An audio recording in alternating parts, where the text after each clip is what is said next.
Hi, this is David Brown reporting from San Francisco, continuing our interview of Australian CEOs breaking into the United States. Today we have the pleasure of interviewing Mr. James Frayne, the CEO of Natural Health International. James, welcome to our show. Thanks, David. So James, I've been looking at your website and you have some great products. The one that intrigues me the most is Feminescence. Could you tell me a little bit about that product and how it works? Sure. Well, Feminescence is our flagship product. It's a product we've just finished 5 years of clinical trials on, looking at a natural alternative to hormone replacement therapy. At the moment on the market in the United States, women have very few options when they're going through menopause and post-menopause, looking at protecting heart, bone and mental health. And really the options only are hormone replacement therapy, bioidentical. But on the natural side, they've got black cohosh, red clover and soy, and all of those products are great for symptoms, but none of them actually affect hormone levels. And the thing that's unique about Feminescence is it's the first natural product that has clinical evidence to actually affect hormone levels. So it's getting a very strong response from doctors across the United States and also around the world.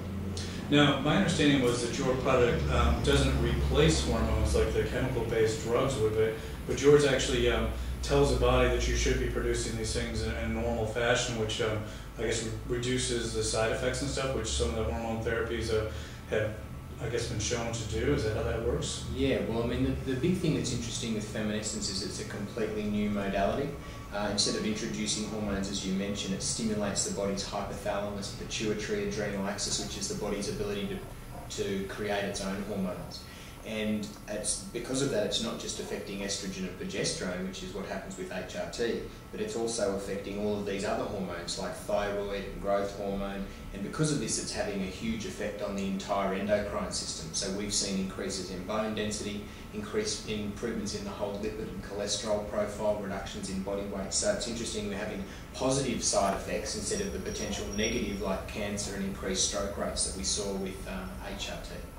And it seems like, too, with the baby boomers getting to retirement age in the United States and passing through this phase, that you'd have a pretty large marketplace to go after. Am I right on that? Yeah, I mean, we always have to be careful because, how much of the market are we going to get? But the market for postmenopausal women in the US at the moment is about 40 to 45 million women, depending on, whether you take it from including perimenopause.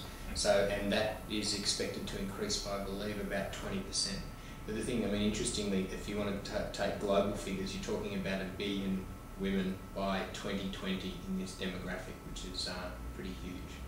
I can't think of many products that could service that many people, so that certainly does sound like a good marketplace. Now, that's your flagship product. Is that your only product? No, we also have a product for men.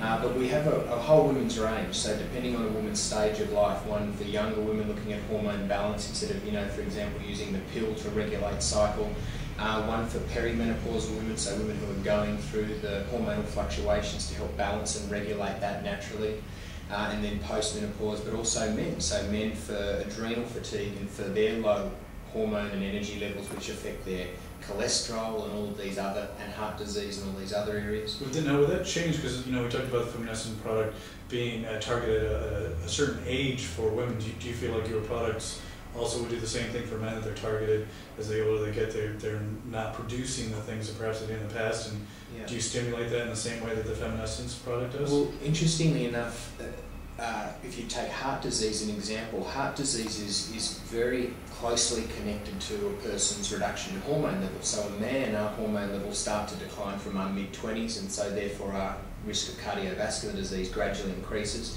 where a woman virtually has no or very limited risk of cardiovascular disease through her whole life, and then menopause, bang, it skyrockets, and that's exactly when she loses her hormones. So instead of the gradual loss like a men. So yeah, so in saying that, our Revolution, our men's product, is for men all through life to support hormone levels and also obviously protecting against heart disease. But also hormones are very closely related to things like your blood glucose levels and also insulin resistance, and so diabetes and things like that. So that hormones are profoundly important in a whole range of different areas of health. That's interesting, because as a guy, you don't really think about that, but obviously it's something that more men should pay attention to. One of the things I'm just going to mention is often gentlemen, they will go into stores and the first thing they'll ask for is a multivitamin. It's purely because they don't know what to ask for. And there's, in actual fact, from a health perspective, improving your hormone production is far more important. I mean, you think if you're a bodybuilder and you're wanting to increase your bone density and your muscle mass and all these sort of key factors, you don't go and take a multivitamin. You're taking hormones. That does make sense. Well, that sounds exciting. So obviously you've got a lot of great products out there. What are you looking at for 09? What kind of big things are we going to see from Natural Health next year? 09 I think is going to be a pretty big year. So we're launching internationally. We're going to be launching into Korea, Japan, the UK, Canada and Australia.